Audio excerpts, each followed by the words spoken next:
You're listening to DraftKings Network.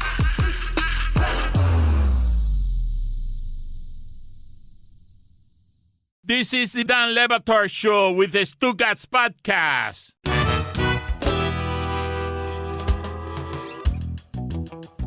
Mina Kimes is with us. We are delighted to see her. I don't know if she heard any of the nonsense it is that we were talking about, but before we get to football stuff with her, I do want to gauge her interest in the Olympics. Are you excited about opening ceremonies? Are you going to gather around a television or a streaming service with your friends in order to partake in the pageantry of the opening ceremonies? I love the Olympics. I don't know if I'll catch the opening ceremonies, but I love that universal, like, collective thing where we all instantly become experts in sports we know nothing about and have like incredibly strong opinions, and takes that develop like in the span of in a single day. You don't know anything about, I don't know, I would say the luge, but that's a winter sport. I'll have to go with the summer thing, like the 400-meter fly. And then suddenly you're watching it and you're like, this is an outrage. How did this happen? I love that feeling so much. It's just sports in cubes, right? It's just the stuff that you love, just stuffed all together as fast and as quick as you can so that you can enjoy the things you enjoy about sports and sprinkle some patriotism on top. I think, yeah, it's that, but it's like, I think with a lot of sports debates on the internet and beyond, it can get toxic because people bring such different levels of investment and expertise. Whereas with the Olympics, I mean, I would say 99% of the people who watch it are new to whatever sport we're talking about. And I weirdly think that sort of democratization of knowledge makes it less toxic. Give me the stat of the day music, please. Start of the day, start of the day. It is the start of the day. Start of the day, start of the day. Wow. It is the start of the day. Start of the day, start of the day. It is the start of the day. Start of the day, start of the day. It is the start of the day.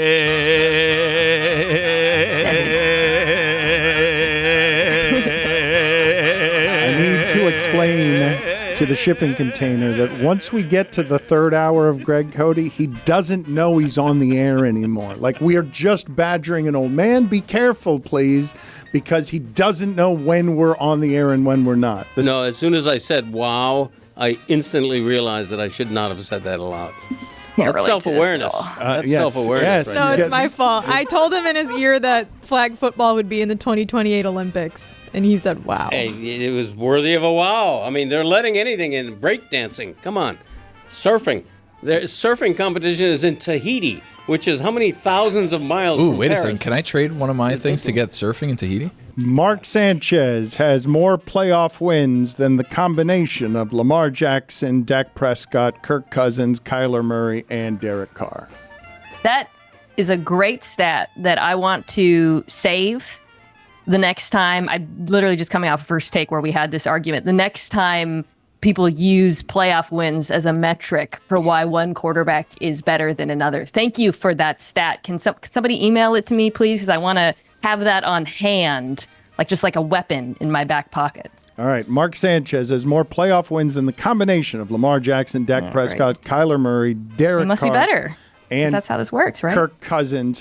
It must be a perpetual frustration to you, or are you just perpetually amused by it? I know that quarterbacks, wins are not a quarterback stat, or used to be part of your Twitter bio, but Still is. you do find maddening, do you not? The general silliness that surrounds you as you're breaking down tape and studying advanced analytics?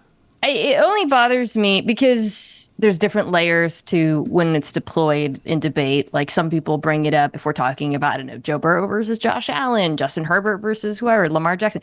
And I don't want to be patronizing and say it doesn't matter at all or it's never worth bringing up, because obviously those memorable playoff performances and your playoff record and certainly Super Bowl record do matter to the average fan. Where it bothers me, though, is when people use it as a stand-in for what actually happened in the games, and when instead of talking about, okay, what actually happened in this game? Why did they lose? Was it because of the defense? It just gets reduced to a record 3-0 or he lost or whatever. And that bothers me because I feel like as analysts, our job is to actually try to give context for these performances. And what you're doing with that particular stat is you're robbing individual players of their context. I have spent the last couple of days, kind of trying to gear up for the season by having some Tua conversations, just trying to get myself in game shape for the season. And one of the conversations we were having here this week that I wanted to ask you about is, how many quarterbacks are you sure about? A number. You put them in any offense, they're going to be great and put up the same numbers. It's not going to be offense dependent. You're going to get the confidence of, I have blank number of quarterbacks that I simply know that my measurement of them is they are valuable and good, the most valuable and the best.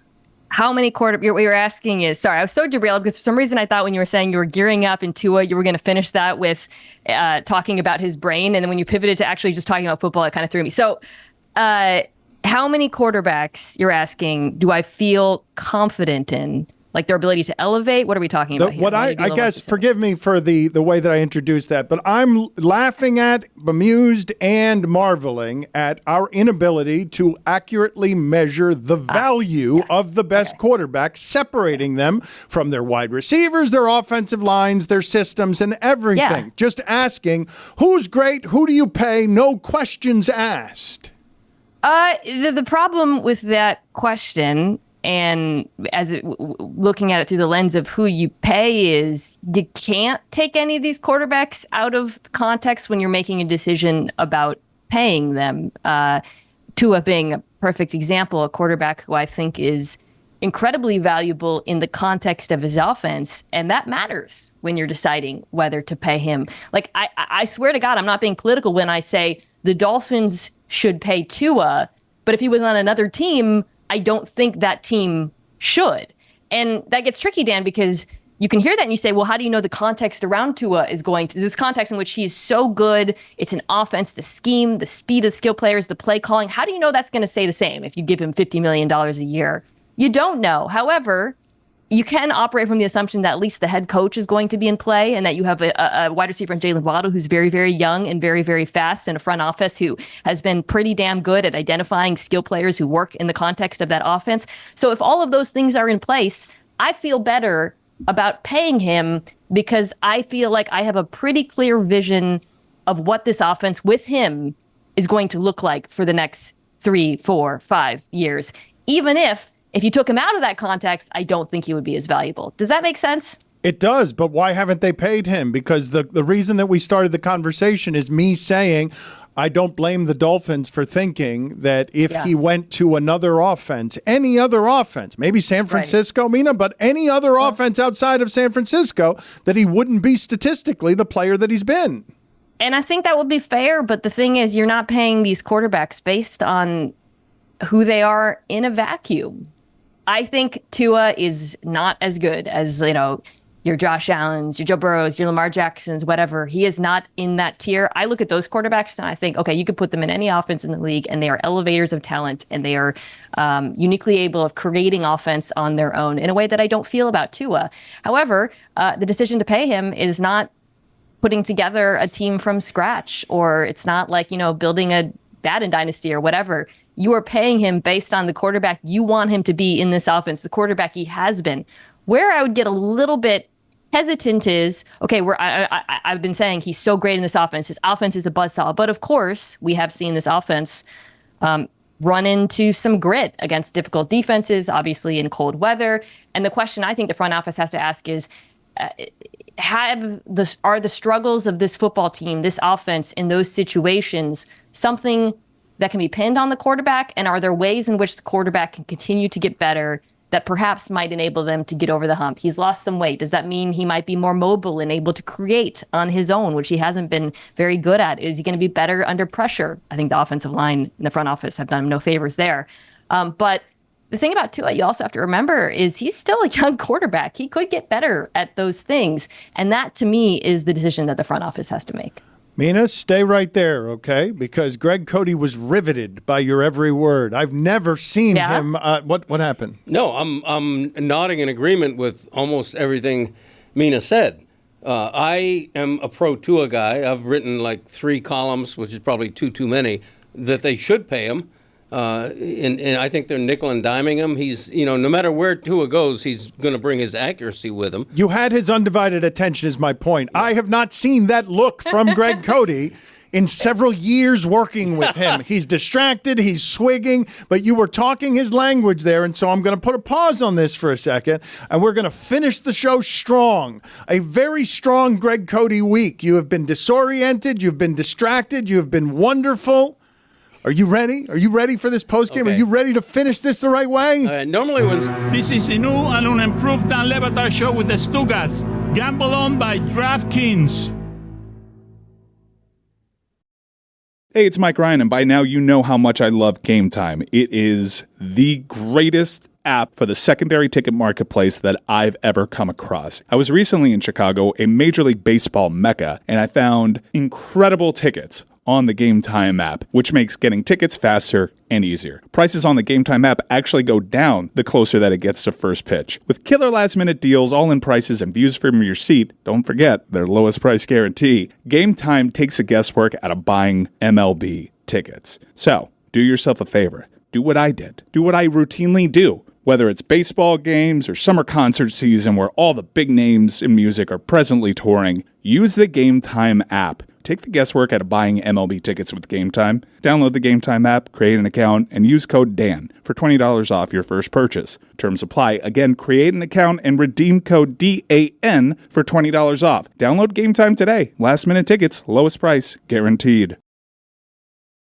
So with the Summer Olympics in full swing, hydration is key for athletes and fans. Liquid IV is extraordinary hydration for physical endurance, mental clarity, and overall well-being. A single stick of Liquid IV delivers better hydration than water alone with 3 times the electrolytes of the leading sports drinks, plus 8 vitamins and nutrients. Guys, I take Liquid IV all the time. My wife takes it all the time now that she's pregnant. She wants to stay hydrated. The sugar-free lemon lime is the go-to Liquid IV in the Cloutier household. Liquid IV is great for daily use before a workout, like when I take it. Liquid IV is now available in delicious, sugar-free flavors. My favorite, white peach, green grape, raspberry melon, and lemon lime, the number 1 ranked here at my house. Turn your ordinary water into extraordinary hydration with Liquid IV. Get 20% off your first order of Liquid IV when you go to liquidiv.com and use code DAN at checkout. That's 20% off your first order when you shop Better Hydration today using promo code DAN at liquidiv.com.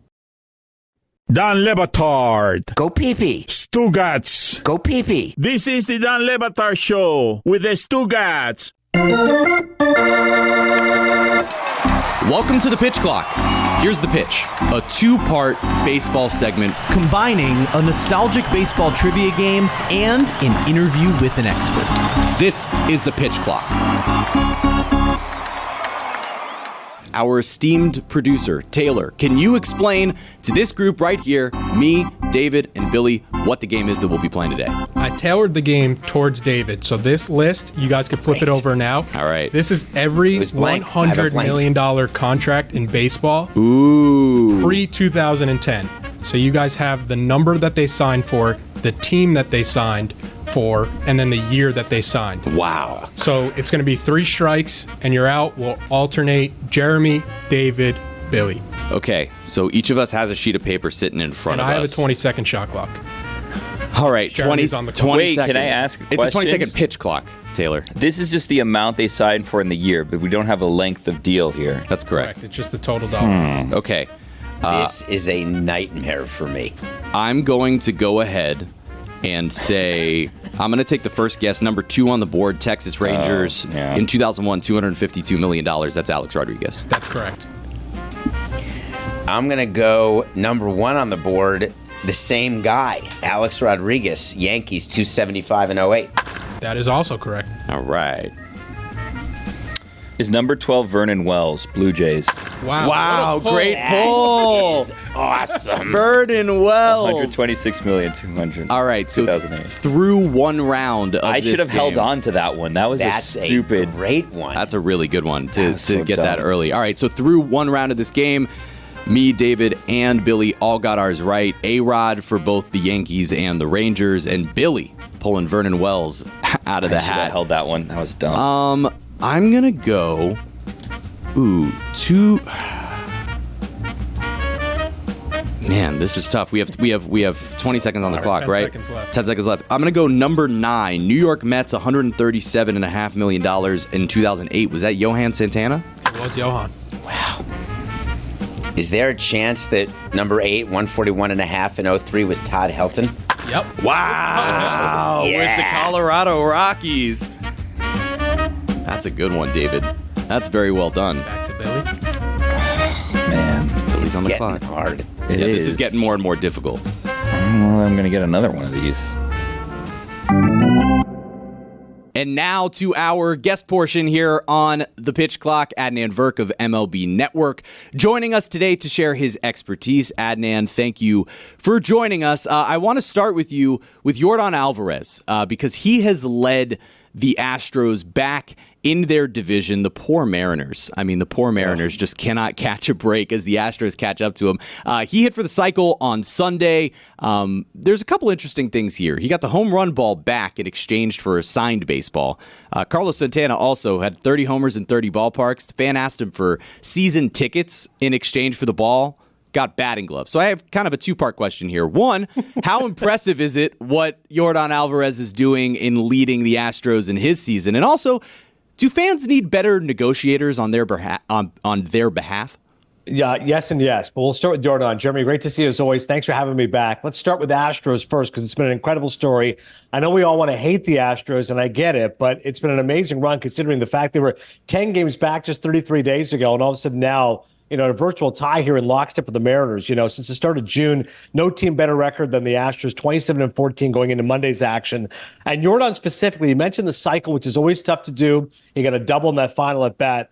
Going into this week, he was slashing 367, 500 on base, a 700 slug, 11 extra base hits, 13 RBIs last 18 games. So he's been awesome. And also one homer shy of 150, which he'd be the 6th fastest player in NL or American League history to reach 150 home runs. Think about that. Only Ryan Howard, Pete Alonso, Aaron Judge, Eddie Matthews, and Ralph Kiner have gotten 150 homers faster. So Yordan's had an incredible career. Kind of like last week when I was speaking to you about Jose Ramirez, perennially underrated. Yordan's like that too. Doesn't speak English. You don't see him in the media. He's not out there, but obviously an incredible slugger and always in the mix as far as top 10 MVP consideration is concerned. Obviously not playing the field hurts him a little bit. But yeah, he's been on a run right now. The Astros have been really good. They needed to get healthy, man. Their starting rotation was beaten up. Once they got those pitchers back, their offense can bang, and eventually they're going to get Kyle Tucker back as well. To your point about the batting gloves, yeah, it's always funny when guys want to get something back. I think I can see both sides of it. For a fan, I can see the element of classiness and saying, hey, this is important to you. I'm happy to give it back. But also, it's worth something to you, right? And you've got a lot more than me. And I've got 4 kids and a mortgage to pay. So you know what? Let's make this worth for a while. So yeah, I think more than batting gloves, I don't think season tickets is unreasonable. I'm not asking for a new Porsche, but I think if you're a fan and you've got a little bit of leverage, that's what life is, Jeremy. When you got leverage, you got the hammer, you got to wield it. So I'm pro fan in this instance. Well, now you're sounding like David Samson talking about leverage nonstop. But Yordan Alvarez, I mean, I remember when he came up thinking like, oh, okay, this is Big Papi. So it's impressive to see him doing what he's doing. Yankees, I mean, I have to guess the exact Yankee. There I are can't still just say the name. 4 more Yankee logos. I know, on but this I need sheet of to. I paper. can't just say was XYZ. How much time is on the pitch clock? 7 seconds. Oh, 7 seconds. Was number 19 Carlos Lee? Wow. What? A pull. What a Just guy. got Carlos Lee? The former Marlin. That's amazing. El Caballo. Carlos Lee for $100 million in 2006. So through 2 rounds, nobody has gotten one wrong yet. We have A-Rod twice. We have Todd Helton and Johan Santana. We have Vernon Wells and Carlos Lee. I cannot believe that. All right, start the pitch clock. I am looking here. How about number 16, the Cincinnati Reds, $116.5 million in 2000. Is that Ken Griffey Jr.? It's Ken Griffey Jr. Was surprised nobody went to that earlier. All right. I'm going to help you guys out by getting one wrong. And I'm going to get the name right, but the amounts are a problem. 1 of 4 or 5, I know. I just can't remember, and I don't have my glasses. Is one 180 and one is 161? That's correct. So I am going to go with number 4, and I'm going to go with Mark Teixeira. Mark Teixeira. Wow! Mark Teixeira, $180 million with the New York Yankees. Smart move by David, too, not saying who the other name could possibly be. Yeah, very well played, David. That's very good. Oh, man, so Billy, you're up. Number 7. Is number 7 Miguel Cabrera? Wow, $152.3 million in 2008. Yeah. Wow, this is unbelievable. So through 3 rounds, nobody has gotten one wrong yet. We've got 9 contracts. This is pretty impressive. I'm not gonna lie. Average. This is, I would think, above average. We haven't played this specific game yet, but this is every week. It's gonna be a slightly different game. This is pretty impressive to me. It's not above average. Okay, this one is eating at me. I see a couple of different contracts here that are potential. How about 5 seconds. 2004, number 18, $100 million. Is that Albert Pujols? It is Pujols. Yes. Good for you. That felt good. I'm very happy for you. Thank you. Number 13, Rockies, 121 and 01. Former Expo, Sir Larry Walker. First strike. I thought it was going to be him too. Now we got to figure out who that is. So that's a strike for David. The first strike of the game thus far. Billy, you're up. Is number 11 126 in 2007 Buster Posey? That's another Strike. Wow. Wow. But both of those, I don't know off the top of my head who those would be. Otherwise, I got to think with the Giants, it's likely a pitcher. That's why years is not. The years are difficult here. Years. 2002, 2001. We both have strikes. This is a big moment for you. Yeah, I can capitalize here, potentially. You do have the lead, technically. Adnan, I want to talk to you about the Yankees because this is a sort of weird and unexplainable one to me. Garrett Cole makes his season debut on June 19th. The Yankees had the best ERA in baseball amongst starters. Since June 19th, they have the worst ERA amongst starters. It's over 6. What in the world happened to the New York Yankees rotation? Yeah, it's been crazy, Jeremy. It was such a good story prior to this run because he was in consideration to make the All-Star game until he stumbled towards the stretch. Cortez has been good. Stroman, excellent, great ground ball pitcher. And Rodon had a couple of shaky starts, and then he was fantastic. So, and then Clark Schmidt, who was pitched the second most innings of any Yankee starter a year ago. You go, hey, who's going to go out of the rotation once Garrett Cole comes back? All these guys have been great. And then Schmidt got hurt, and you go, okay, easy decision now. He should be back end of August, early September. And Cole's first 2 starts was okay. Traditionally hasn't pitched great against the Red Sox. Devers always has his number, but they've just completely fallen apart. And it's shocking how bad it's been. Since June 15th, the Yankees have lost 20 of their last 29 games going into this week. Only the White Sox, a worst record in baseball over that span. And to your point with the pitching, 5.37 ERA, second highest in baseball in that span behind only the Rockies. And the starter ERA, 6.24. That's the worst after they had been among the best staffs in baseball. So it's incredibly frustrating for my buddy Aaron Boone. I hope they get it rectified sooner rather than later. I do think they need to make some moves, particularly their offense has stumbled because they're so reliant on Judge and Soto, who are out of this world. Ben Rice had a nice little stretch, but he's come back down to earth. LeMahieu's unplayable. Booney's have to bench him for a week. Torres has been bad. Volpe's been bad after a good start. Verdugo's had an 84 OPS plus. That's a huge drop-off from last year after playing some really good defense early in the year. So they need help on their offense, helping Judge and Soto, and they certainly need help with their pitching staff. But it's been surprising. The only good news is Cole was excellent in his last start, so hopefully he can carry them. I mentioned Schmidt will be back sooner rather than later, but it's just been surprising how they were kind of playing their heads above water and then came back down to earth. And Rodon, I think, is really important in this rotation because the fact he's got big money in that contract. They expect so much of him, but they've got to keep the ball in the ballpark, Jeremy. More than anything, they've allowed 51 home runs since the start of June. That's 15 more than anybody else in baseball. So you got to stop giving up these home runs. And Rodon, the 6-start stretch going into Monday, 9.67 ERA. He's got to be better than that. Oh boy. Okay. I don't know what to do here.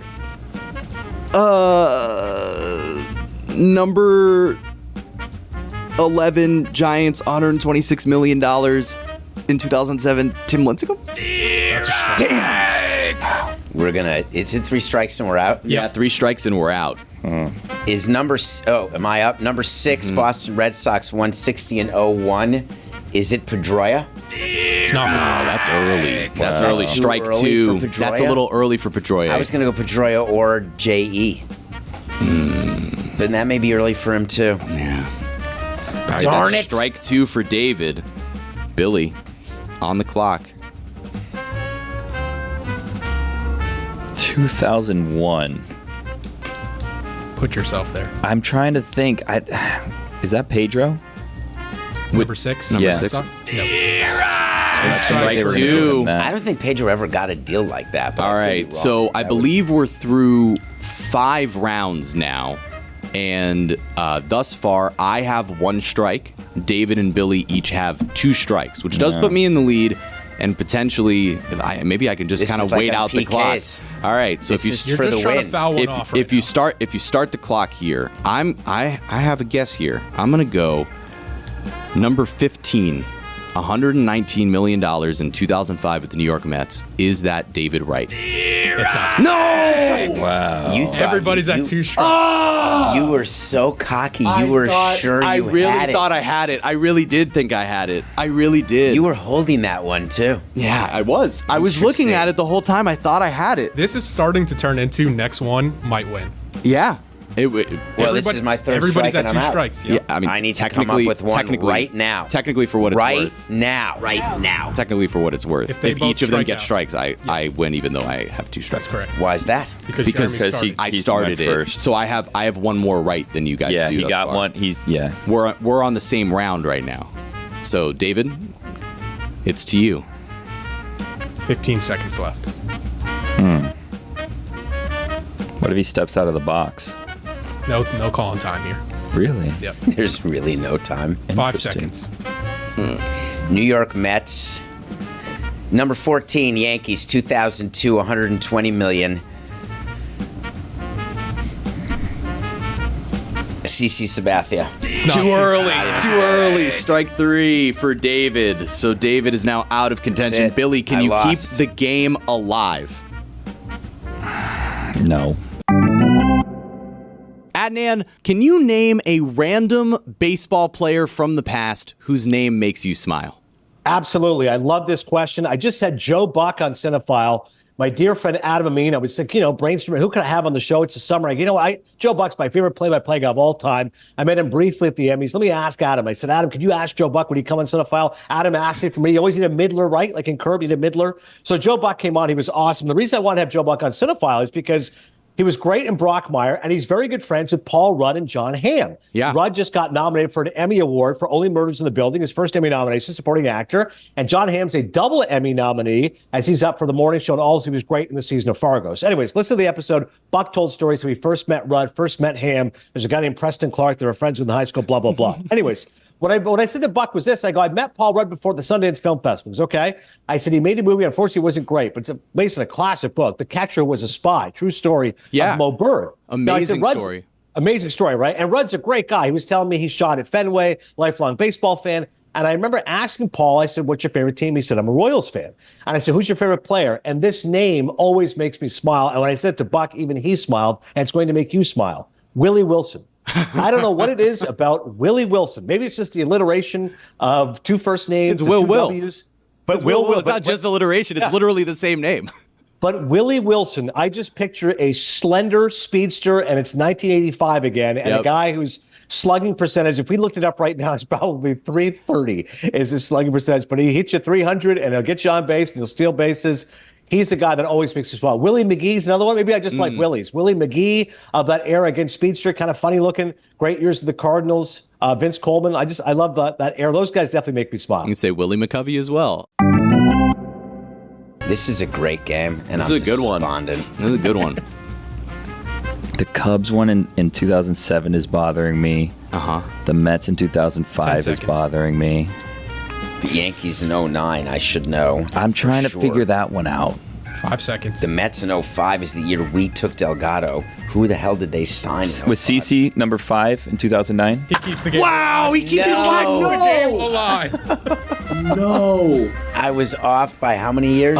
7? No. Yeah. All right, I'm eliminated. Oh, God, I'm And had you not panicking. guessed that, I don't know that I would have. Because can I tell you what my thinking was? I was trying to figure out if one of these was a Randy Johnson Start the deal. clock yet. But Randy Johnson didn't sign in 2001 or 2002 because we would have seen him in the World Series in 2003 against the Marlins. So I knew that Randy wasn't there yet, and I wasn't sure if CeCe was there. I'm in trying 2009. to think of the Yankees who were in 02 and 01. That means they were on the 03 That's team. what I've been trying to figure out. I can think of one, but he didn't get paid that amount. So a moment to reset here. We're now. No, you don't get extra time. You've had time. You're on the clock. I'm the host. We're through 6 rounds thus far. David has been eliminated with 3 strikes. Both Billy and I have 2 strikes. So we're both just kind of trying to stay alive here. All right, start the clock. Looking at these. So the Rockies one is bothering me. I have it. 2001, the $189 million. 5 seconds. Is that? Can I get back in the game? Is that Derek Jeter? Derek Jeter is number 3. Yes! 189. Was number 6 Nomar Garciaparra? That's the game.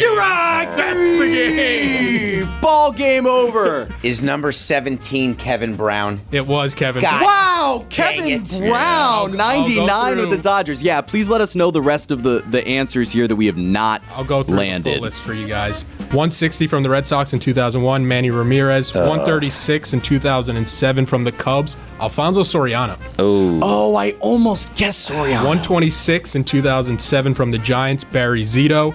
121 in 2001 from the Rockies, Mike Hampton. They immediately got out of it. Mike Hampton. I didn't pay that deal. Mike Hampton. Wow. Lay that off on 3 teams. 120 from the Yankees in 2002, Jason Giambi coming off his MVP season. Wow. I wouldn't have got that. 119 in 2005 from the Mets, Carlos Beltran. Oh. And then, as David mentioned, the Dodgers gave Kevin Brown 105 and 19. Wow, that was amazing. That's spectacular. And the Griffey contract, which is pretty amazing, just ended. It just ended. Major League Baseball, baby. Happy Bobby Bonilla Day to those who celebrate. Already happened earlier. God, do I hate losing. It ruins my week. This was fun.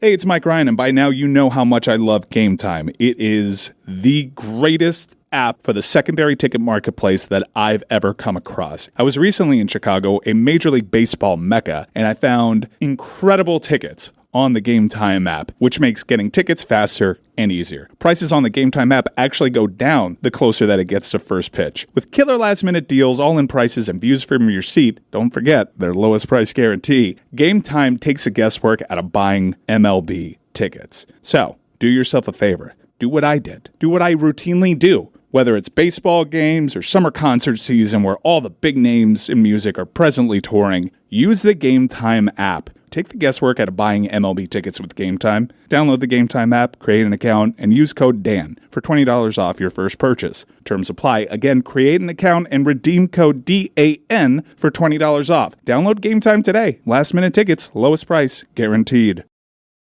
Be warned that once you pick up a refreshingly cold drink from McDonald's and people see just how refreshingly cold that drink from McDonald's is, you may create drink envy. Because there are drinks, then there are drinks from McDonald's. For a morning brew that really creates a stir, get any size iced coffee, including caramel and French vanilla, for just 99 cents before 11 a.m. Price and participation may vary, cannot be combined with any other offer or combo meal. Ba-da-ba-ba-ba.